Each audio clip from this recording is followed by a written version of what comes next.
জিম্বাবুয়ের ব্যাটিং ইনিংসের ২১তম ওভারে ষষ্ঠ ডেলিভারিতে জিম্বাবুয়ের ব্যাটার উইলসকে এলবিডব্লিউর আবেদন করেছিল বাংলাদেশের বোলার হাসান মাহমুদ। সেই আবেদনে সাড়া দেননি অনফিল্ড আম্পায়ার। রিভিউ নেওয়ার জন্য অধিনায়ক নাজমুল হোসেন শান্তকে বলেন হাসান মাহমুদ।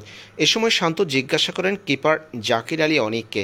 জাকির আলী অনিক অবশ্যই নাজমুল হোসেন শান্তকে এই রিভিউ নিতে বাধা দিয়েছেন।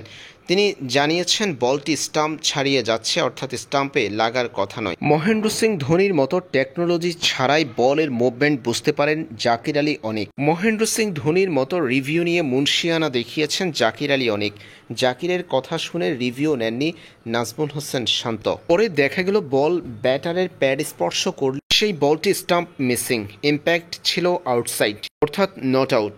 রিভিউ নিলে রিভিউ নষ্ট হতো বাংলাদেশের, কিন্তু জাকির আলী অনিকের বিচক্ষণতায় সেই রিভিউ নষ্ট করা থেকে বেঁচে গেলেন নাজমুল হোসেন শান্ত। উইকেটের পিছনে এমন বিচক্ষণ উইকেট কিপারই তো দরকার।